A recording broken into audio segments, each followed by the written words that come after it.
Hello, Ezekiel Walker. Hello.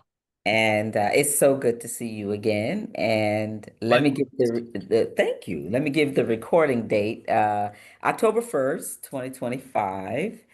And so, Ezekiel, you are another person who I had the great pleasure of teaching at Yes. Winston-Salem State University. So, remind me, Ezekiel, what year did you leave? I left in 2009. 2009. Oh Yeah. my goodness. Yeah. Wow. It's been a Okay. while. Okay. So you and I did keep in touch regularly for a while. It's just that it's been it's been a long time. I didn't realize it had been that long. After Yeah. a while, the years start to run together. So at the time Mhm. that you left, I had only been here for 2 years. Wow. And now I'm in my 18th year. And Wow. That's yeah, amazing. That's amazing. it is amazing, and I'm grateful. I really am that I've been able to have the longevity in academia, and you are among the memorable students. Oh. That's good to know. That's good to know. That warms my heart. That's good to know.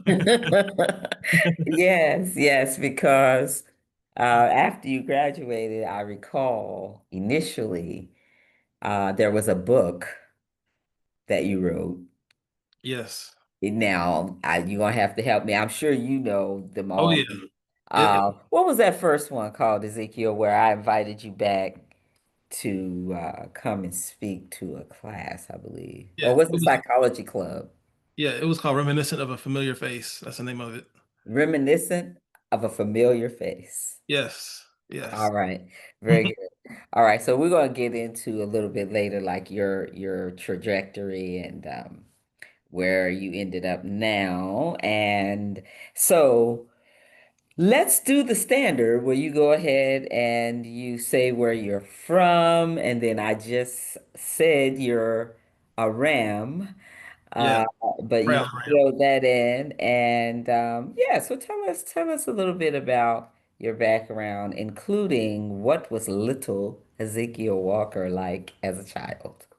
Oh man, I was very curious as a child. I was always into something. Ninja Turtles was a big thing. I always loved to read things that were interesting to me. I wasn't a huge reader, but I loved to read things that were just interesting, things that were new, that were kind of thought provoking. Mm-hmm. I loved comic books. I loved things that were just storytelling where it was just amazing. That was unparalleled storytelling. I love that. And it motivated me to want to write myself too. So I'm from Charlotte, North Carolina. I still remain in Charlotte today, and Mm-hmm. it was just I wrote the first book, like you said, reminiscent of a familiar face, and it was just one of those things where I've always wanted to just to write interesting things. Once I became motivated enough to really put myself out there as a writer, that was one of my favorite things about your class is that we were able to give so many different interesting topics to write about under the guise of psychology, and Mm-hmm. it made a difference for me personally because I never thought my work would be validated or viewed by a lot of people, but it has been. I've been read by every state in America so far. I mean, I've been Oh, read. congratulations. Yeah, thank you. I Mhm. appreciate it. I mean, I love to write. That's what I love to do. That's what I wake up thinking about every day. That's what I go to bed thinking about, like next topics I'm going to write about, the next story I can break. So Mhm. it's always been interesting to me to write stories that reflect positively about African American our people, what we do, just Mhm. putting us in a light that and telling stories that we don't often aren't told. So for me, that's been who I was since I was a kid until now. So that's kind of my trajectory, I would say. All right. That's wonderful. Especially given that I would say one of the classes that I still teach the most here all these years later is the writing in the major class. And I don't recall exactly what it would have been called in 2009 when you had it because we've changed the name a few times. Okay. Um, it's a little more difficult now, Ezekiel, to hear the psych majors being interested in the writing part. Um, Oh. Yeah, I don't recall the last time I met a student who that was their primary motivating draw to Yeah, to psychology. But I like that what you just said about wanting to write about our people and put the knowledge out there, or at least, prompt people to think yeah, about what's happening. And so that's a really nice segue to one of your latest pieces that prompted me to get this conversation scheduled because we had said we were going to do it and then we didn't, like, I didn't get back um, hmm, rapidly. But then you put this next piece out and I said, oh, let me make sure I, yeah, I follow up with Ezekiel. So, yeah. Ezekiel, now I'm going to read the title. And before I read the title, will you say what is the name of the periodical that you write for? The Black Wall Street Times. The Black Wall Street Times. Yeah. Okay, very good. Like, because I want to make sure I say that. All right. Now, the piece is entitled, it caught my eye, first of all. I was like, oh, Oh, what is Ezekiel doing now? yeah. So it says, our people don't hang themselves, colon, Mhm. racial memory and generational trauma. Now, Ezekiel, I would like for you to give a little background on, first of all, how'd you decide on your title? Like Well, yeah, did you try out some different ones, or was that the one that came in your head and then you said, "Oh, then I got to do this."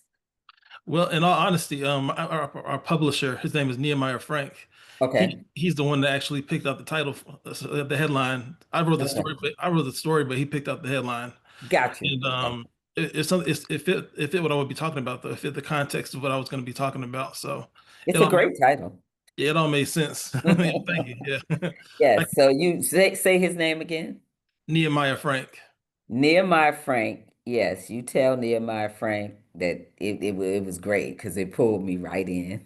Yeah, good, good. All right, now, so let's go ahead and get into what it is about. Just for folks who may not know who Trey Reed is. Hmm. Yeah, full name was Demonstrate Van Reed, and on September 15th, around 7:07 a.m., he was found hanging from a tree in Delta State University in Mississippi. Um, it brought a lot of attention to me personally because, for one, it was a hanging, and you don't hear a lot about that in 2025, but it does still happen. It happens more often than we know, more often than we think about. Sometimes Sadly. we like to think about it in the context of the civil rights era or before that, but um, the hangings still do happen, and the fact that the title was, we don't hang ourselves, it was echoed by the NAACP who wrote the same thing, saying that we don't really hang ourselves. It's not to diminish Black suicide rates because Black people do commit suicide, unfortunately, and that rate has been going up in recent years. But by hanging from a tree, it's something that we just don't do, and I wanted to write a piece that was reflective of that reality, of our reality. Yeah, so the title put me in um, both the words before the colon and the words after the colon because of course, if you see our people don't hang themselves, and then you add from trees, um, well, that should get anybody's attention, right? Like especially if you're of the Black consciousness mindset, you're going to say, oh, like I think I know where this is going to go. Yeah. And then you add the words about the racial memory and generational trauma. So I did, I'm happy that you mentioned the part about the rates of Black suicide, because we do know suicide is real among Black folks, and We have, I think I sent you the link too about the Black Youth Suicide Prevention Action Hmm. Plan that came out from the North Carolina Department of Health and Human Services. Yeah. And I would encourage everybody, who's listening to this to read that, take a look at that. But what Ezekiel is writing about is different, Yeah. right? Yes. Because we're talking about lynching. Now, let me ask you this. As a Black conscious writer, how would you respond to folks who might not know what those words mean about racial memory? Mm. I would say that we have the memory of an elephant. Black people do, because Hmm. we it's things that are just instinctual when things happen. Like whenever there's something done wrong to one of us, it reverberates within our culture, and we all feel it. And that's been going on for a long time. That's why it's important to tell these stories and to let the people know what's going on with Black people as it relates to lynchings, as it relates to racial violence in America. And it's important because when Trey Reed when it happened, they were so quick to dismiss it as anything other than a suicide. Like the people that were investigating it, they were quick to dismiss it as a suicide and that there was nothing else to see here. There was no there. And Hmm. his family ever since then has opened up their own. They've hired their own legal team. They've hired their own private investigator because they want to Hmm. know the real. They want to know the real story behind what happened because they don't believe the official narrative of what happened. And Hmm. so when we're talking about racial memory, their family is exercising their racial memory because they know living in Mississippi, and particularly, that things like Hmm. this don't just happen. Things like this happen planned out there, and it's important for them to exercise their right. Absolutely. Thank you. That's a great explanation. And then, the words generational trauma. I know like when when you even like first hear about these kinds of stories, the Hmm. effect that it has, like it's traumatic because Yes. you're thinking, oh, I don't know all the details yet, but something viscerally doesn't feel right Yeah. Yes. about this.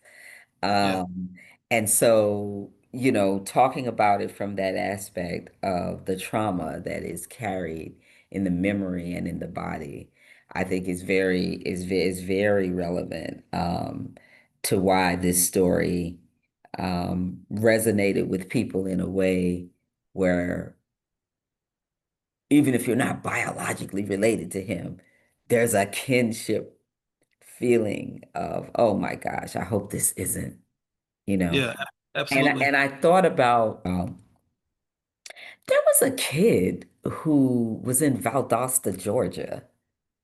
Do you remember this? And he was found dead inside a school, and they found his body rolled up. Oh yeah, I remember that.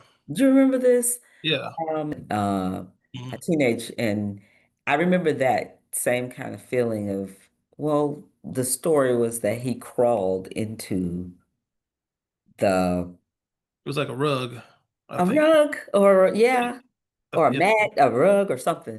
Yeah. And I don't know if it was like one of those tumbling mats or whatever, and that he must have, I don't know, they were trying to say he suffocated, or I don't know what it was.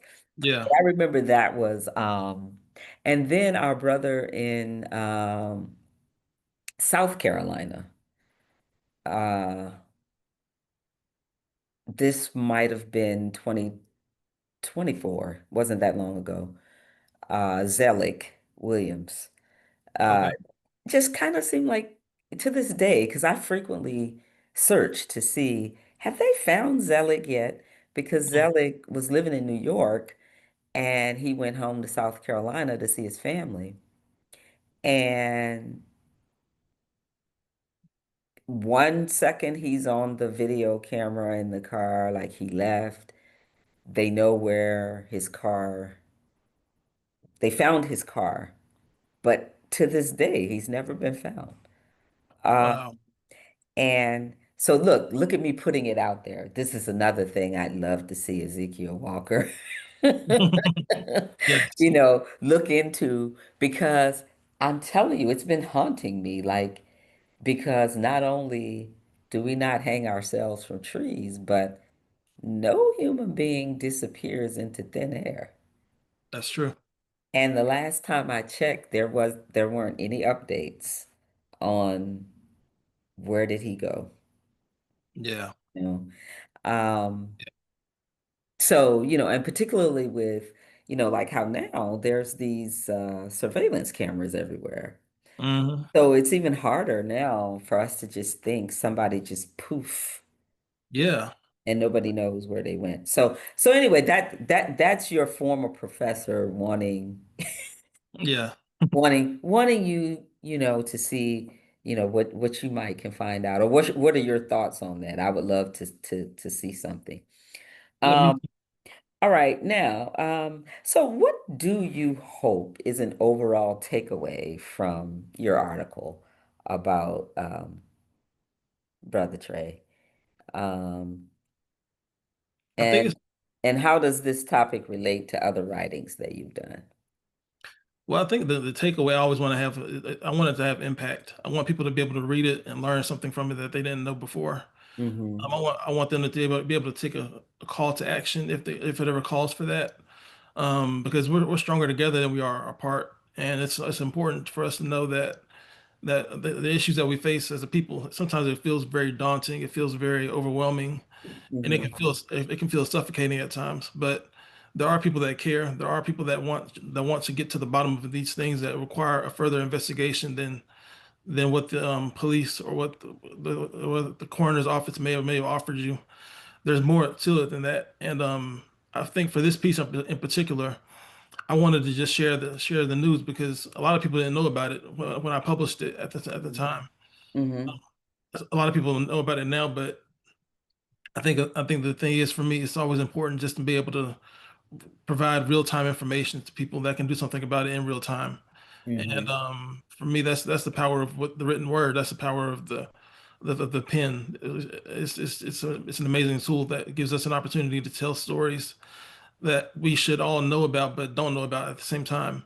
And we often don't know about them because the news won't report it, or maybe the local news will, but the national news won't.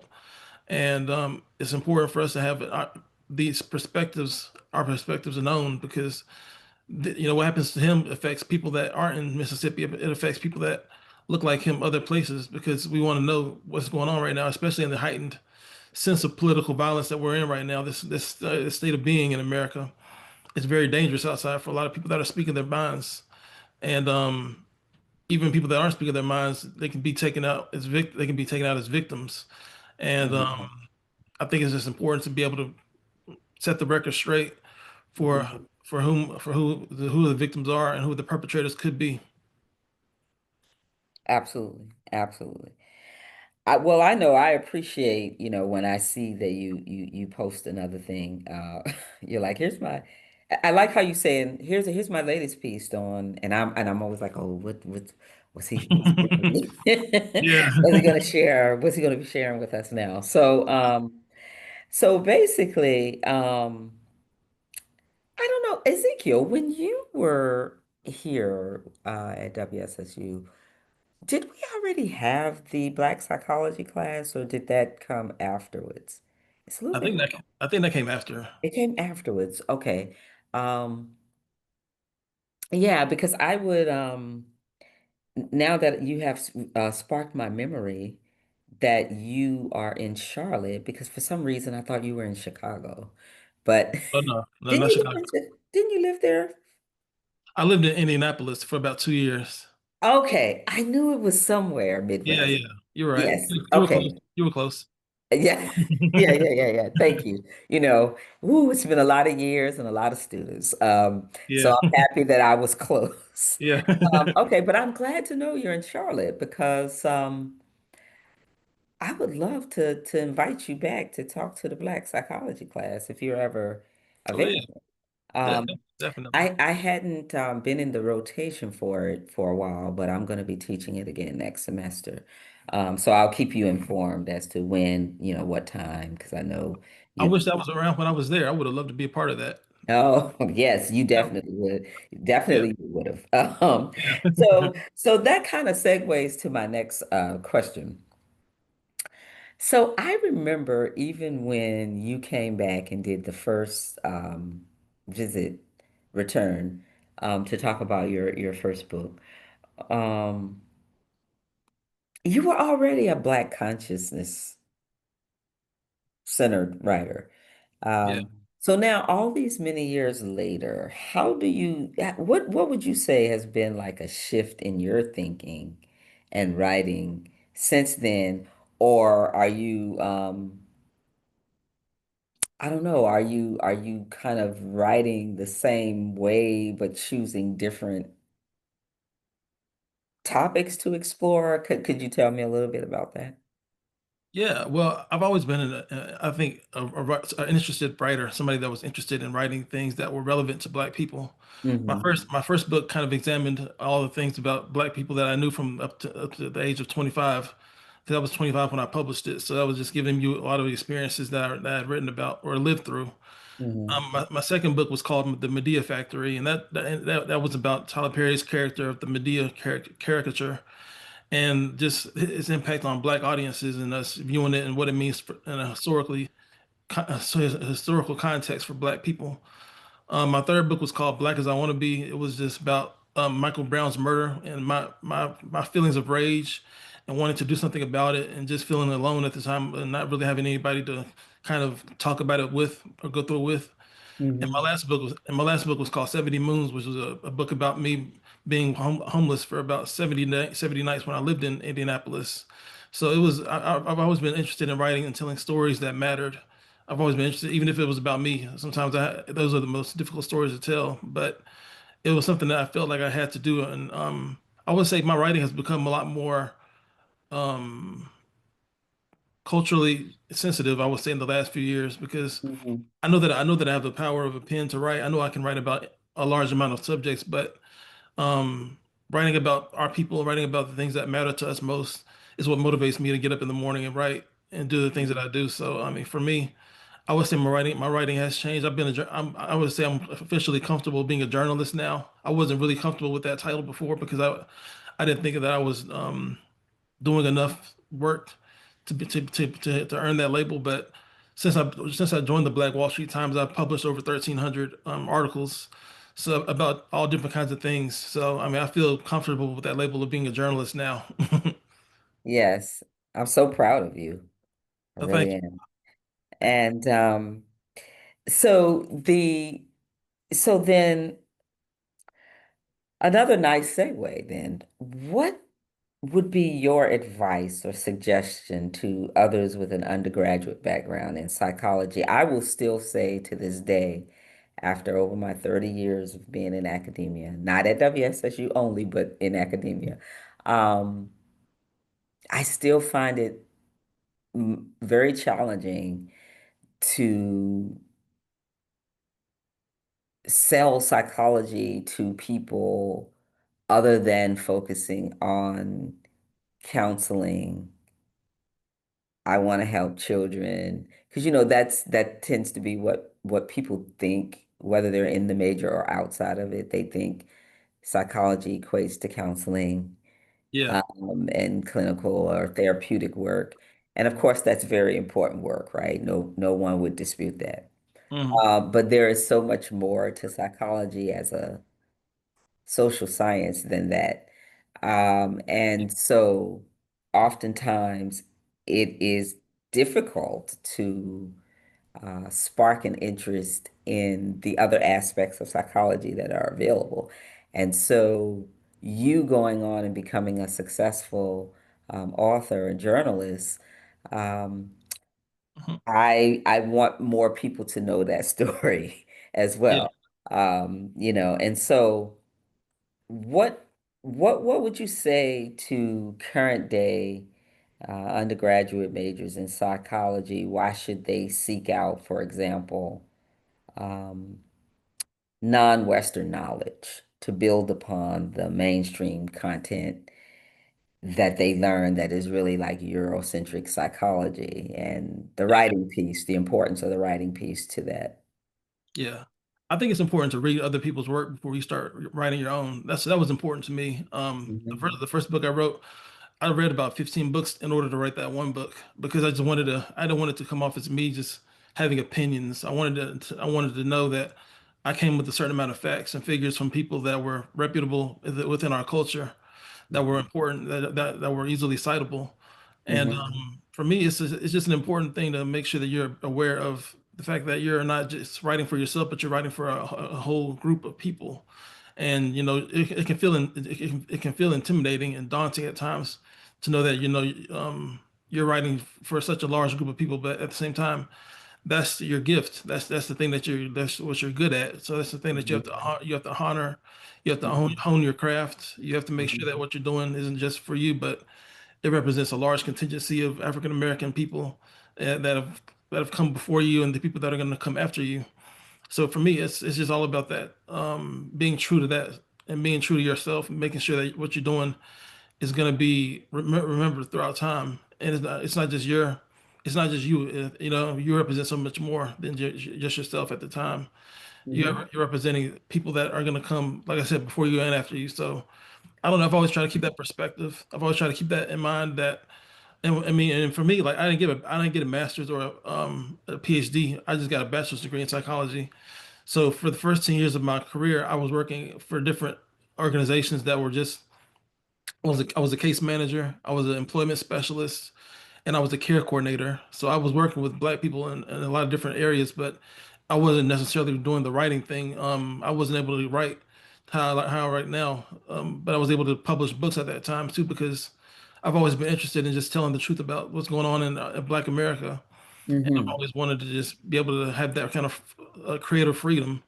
So I would work during the daytime, you know, helping out families, keeping families in their keeping families together and doing things to protect children and families. And then at nighttime, I would write and I would research and I would publish my books at nighttime. So I kind of had two different careers going at the same time, but I loved it. I wouldn't change it for anything. Wonderful. Yeah, That's great. And you never and it sounds like you don't ever like feel like there isn't something to write about.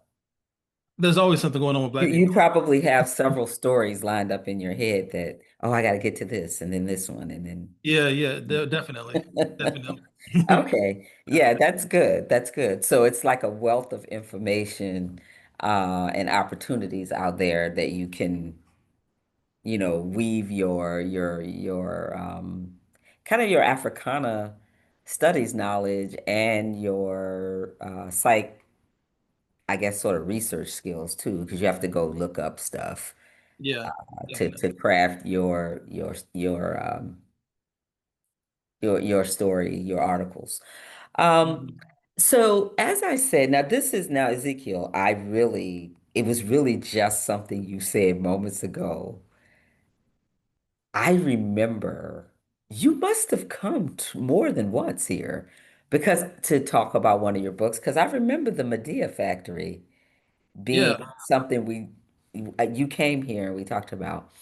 And that was seems like so long ago in terms yeah, of the um I guess the explosion of Tyler Perry. I mean, Tyler Perry was already like well known when you came, but yes, now where he is as a billionaire and having done, I guess, so many different projects. So currently, I know a lot of our people are deep into is it The Beauty is Black series that he has on Netflix. okay. I didn't know about that. Have you seen it? I haven't seen it yet, and I didn't know about that. Okay, so the it's on Netflix and it's a series. It's not a movie, it's a series. And so he's done two seasons of it already. Oh, Um And I have watched it. I watch these things probably for a different reason than the masses do. Yeah, yeah. Similarly to you. Mm, But with you being someone who there was an entire book where you kind of focused on that in a different era of what later became the Tyler Perry empire. hmm hmm I would love to I feel like I'm trying to give you homework assignments like I'll but take it. these are just things that I would like to know what you think about it, like Please. just knowing how your mind works and how you write. Do you like it? How did you feel about it? So your first question was did I like it? I did like it from the standpoint of I watched all of it, so I'm thinking, well, you must like something about it. Yeah, yeah. But I don't know that I'm always watching it for the same reasons as other people. So I liked watching it for trying to see why other people are liking it so much Oh, okay. and the critique maybe Yeah. aspect. Um, yeah, because there's a lot there that can be critiqued. And if you're especially interested in sort of a whole Black psychology thing, just, you know, greed and capitalism and hmm family and just some colorism. Like there's some commentary that, you know, I don't particularly care for as it relates to um, colorism. Yeah. Okay. Okay. But I don't know that other people would see it as that, because there's only certain characters saying those things. It's not everybody saying it. So I wonder when I'm watching it, do people think, "Oh, well, this is just supposed to be this particular person's hmm character characteristics." Um, it's not the people as a whole. But you know me. I mean, I'm always looking with a critical eye at something, but I did enjoy looking at it for all the things that I thought I could have conversations about. Okay. Okay. Yeah. That sounds like enough reason for me to give it a shot. Then I can give it a whirl. Yeah, give it a whirl. I mean, it might take you a while to get through it. I think it's two different seasons. Okay. So, I'm, yeah. I'm, I'm gonna check it out. Okay. All right. Yeah, so it would be kind of what year was the Medea Factory? Ooh, that was maybe 2013, I think. 13. Okay, yeah. So, 12 years later, you could circle back to see Yeah. one of his latest things, what you think. Has there been an evolution or is it still, this doesn't involve Medea. Medea's not anywhere in this, but Okay. yeah. Yeah. Yeah. I want to check it out.